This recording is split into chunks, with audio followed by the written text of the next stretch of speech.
Definitely the hardest things about living with the drop seizures have been that they have no aura, and I always think that, or thought that, having an aura before a seizure, although it's very helpful to get in a safe place, it's way more uncomfortable than having the seizure itself. Of course, you can have injuries, but the aura is like something unexplainable, and they really feel terrible. So even though you don't get that feeling, they come out of nowhere. And because that they come out of nowhere, and I've fallen in my bedroom and I've fallen in the bathroom,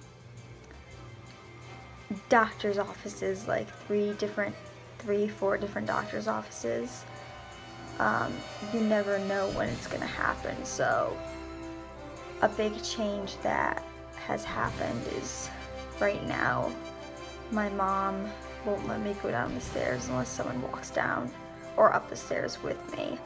In case something were to happen, I would fall down the stairs. I have this helmet. If you didn't know, my brother is a hockey player and he's a goalie, but we have found this old helmet in the garage and it's too big on me. But it's better than nothing right now, but we're gonna go to the helmet supply store to get one that actually fits me, and I'm gonna be wearing that because I've hit my head 4 times, twice on the right and twice on the left. So that's caused a lot of changes. After I had a seizure in here, a drop seizure where I completely collapsed to the floor, we laid out bath mats everywhere as much as we could, and blankets, and used pillows from my mom's room to cover the corners. And my mom took a noodle, like a pool noodle, which is weird why we have one because we don't have a pool, and she cut it and she put it around the edges. And I have my helmet that I've been wearing until I get a seizure helmet that fits me better than this one. But yeah, this is how the bathroom has been ever since I had my first drop seizure in here. It's definitely interesting. The physical changes of a concussion and head injury are hard.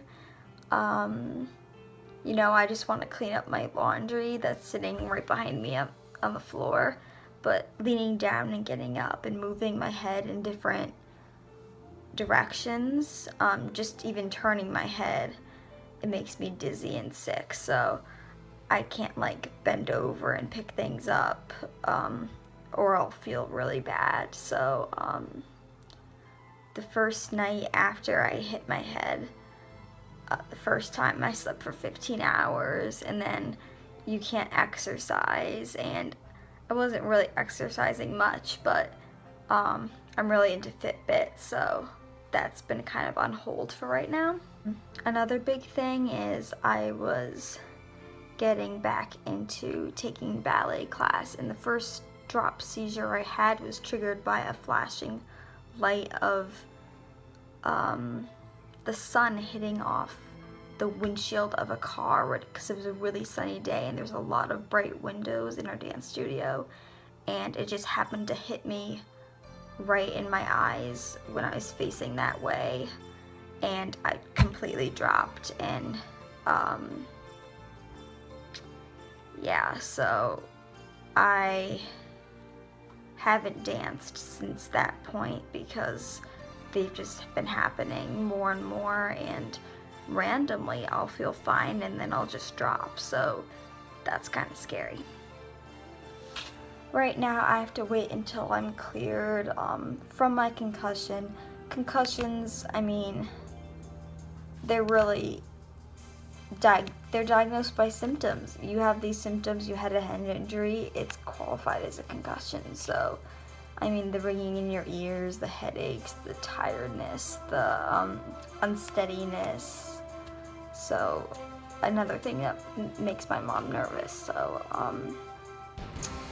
I have to get cleared from that before there's any chance of me dancing, but I'm still doing my splits every day. The other stretches, moving my head up and down again, makes me nauseous, so I really only need to work on 3 splits, so that's what I've been doing, pretty much. This is only the first full day of me wearing this helmet, and again, doesn't fit me completely. It's not huge, but it does wiggle, and you want to be able to, you don't want it to be shaking, you want it to be steady on your head. Yeah, that hurts. But I'm actually pretty used to it, like seeing myself with it. Haven't gone out into public with it yet, so that will be an obstacle to get over, just because everyone's gonna be looking at you like, what the heck. I'm just gonna put on like one of my brother's hockey shirts and like play a sporty look. But I'll get over it, and people won't care after a while, and they'll stare, but most people probably won't say anything because they're too nervous to anyway, so. It's black, it blends in. My brother's a hockey player. I can rollerblade. I used to play hockey with him, you know, outside, so it's kind of goes in with the family, I guess. My dog's named after a hockey player, so it only makes sense. I don't know, you gotta try to find something good to come out of it. And